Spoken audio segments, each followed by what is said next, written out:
Steps to Christ by Ellen G. White, Chapter 2, Tagalog Version.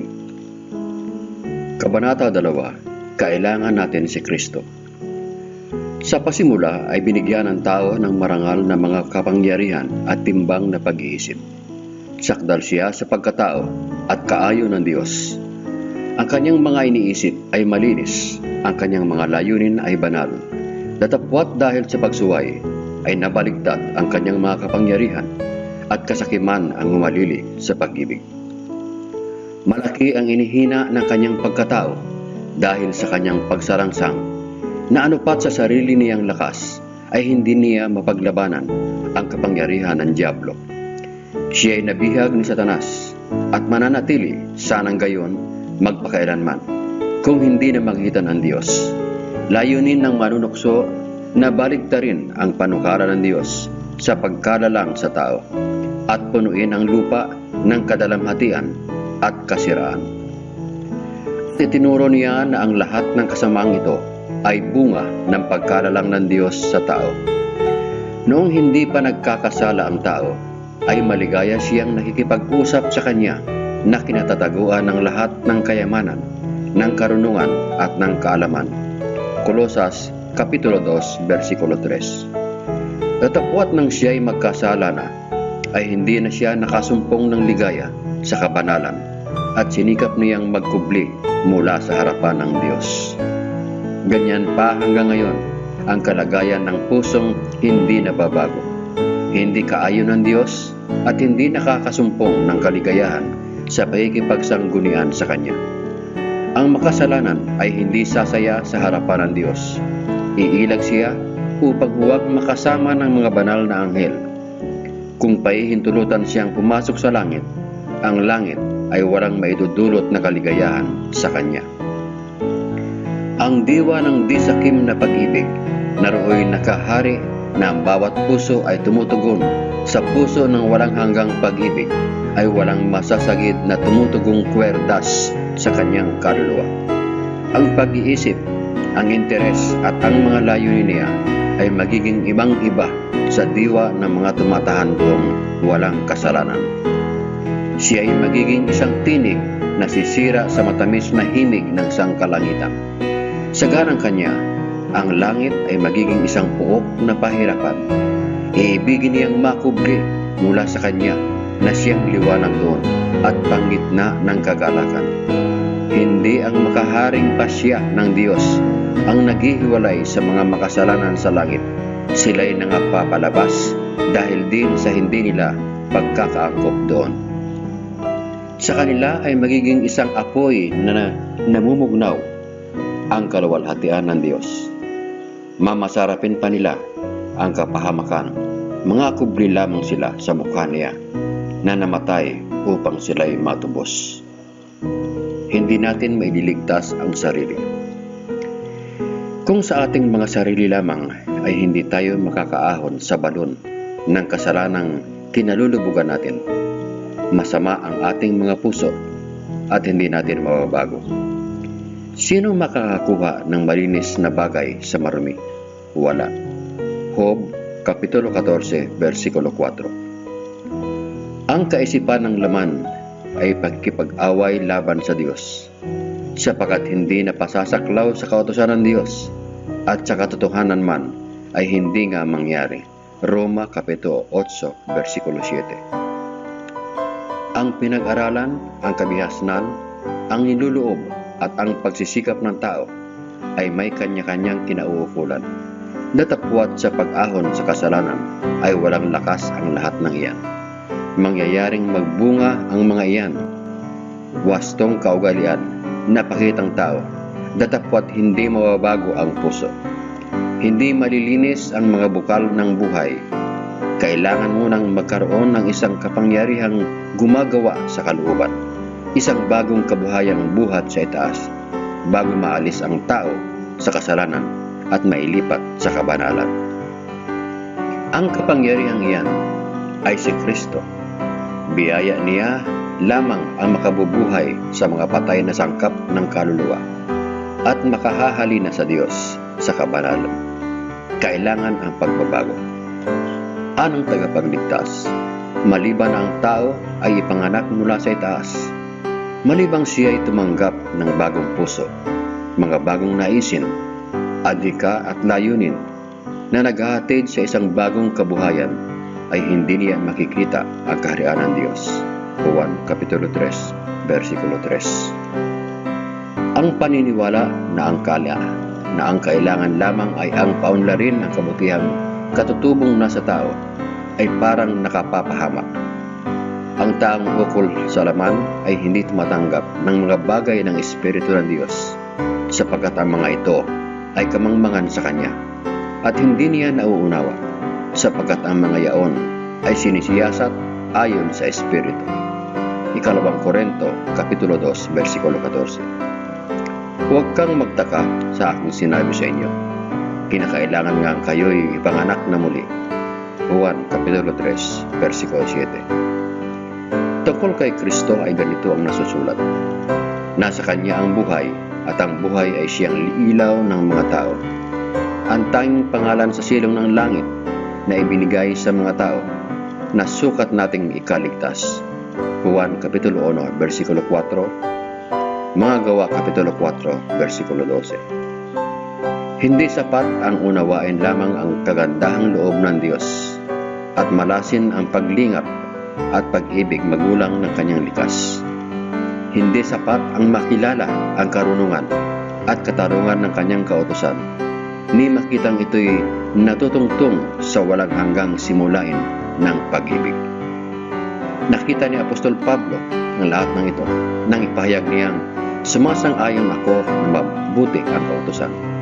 Ang kautusan ay banal, at ang utos ay banal, at matuwid at mabuti.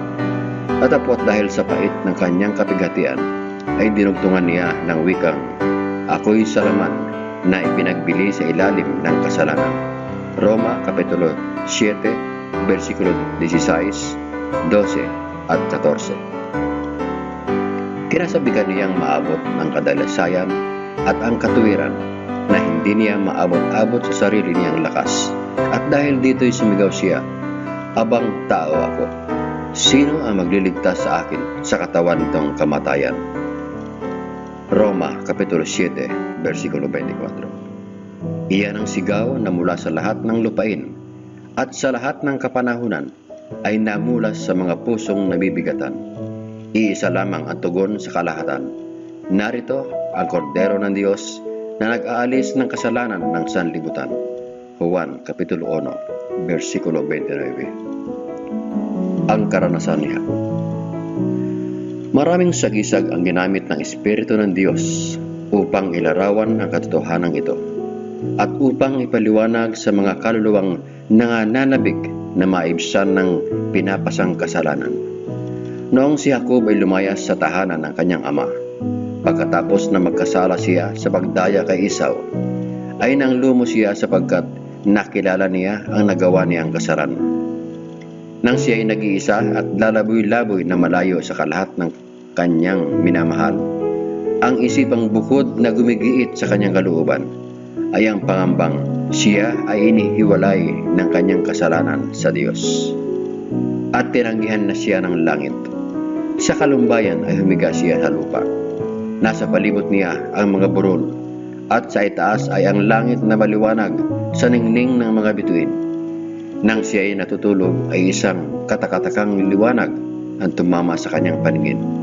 At narito, buhat sa palanas ng lupang kanyang kinahihigan, ay mahabang hagdan ang manday nakasandig sa pinto ng langit, at do'y manhik manaog ang mga anghel ng Diyos.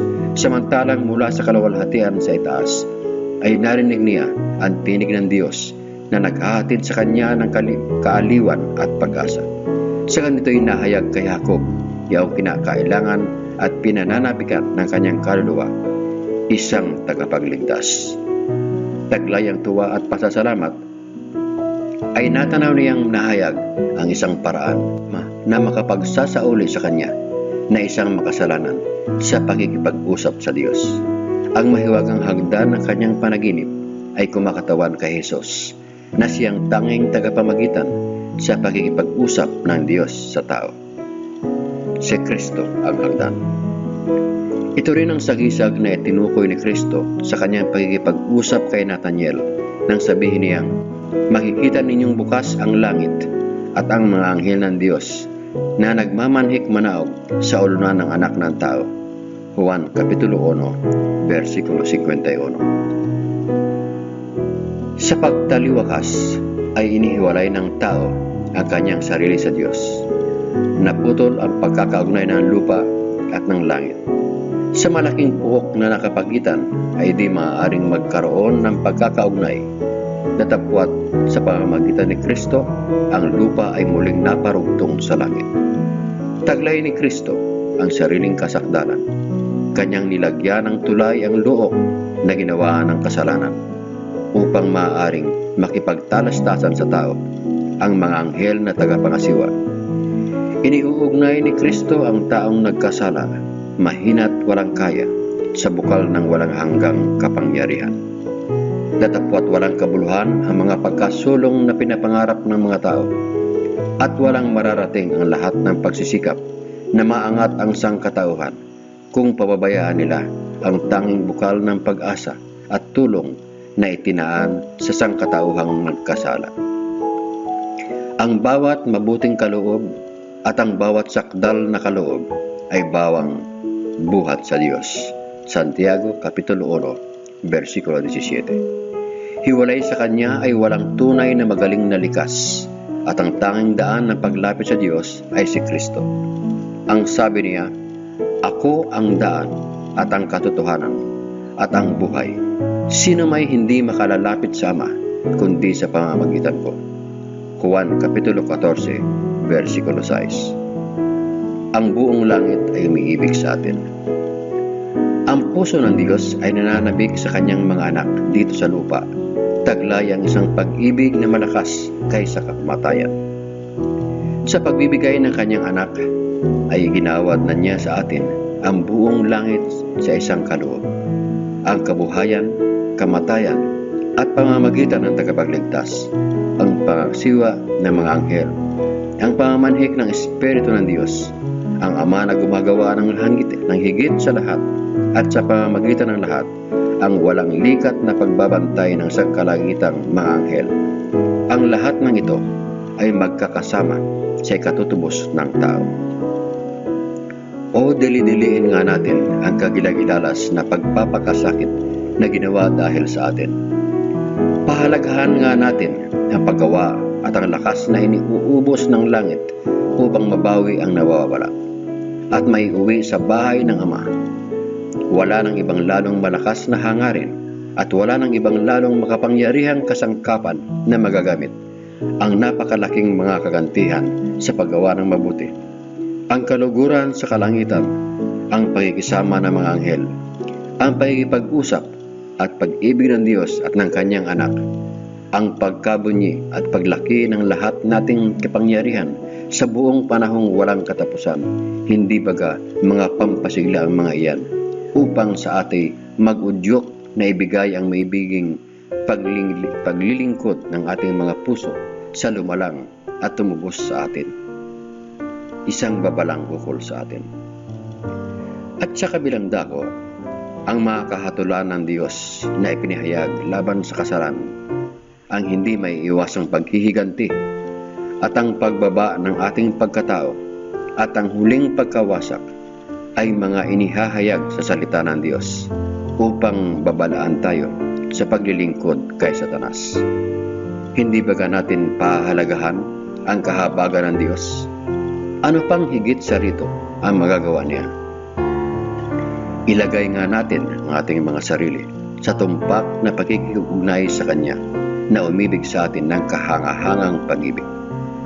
Tanggapin natin ang paraang inilaan sa atin upang mga tulad tayo sa Kanyang wangis at masauli sa pakikisama ng mga anghel na tagapangasiwa, sa pakikiisa at pakikipag-usap sa Ama at sa Anak.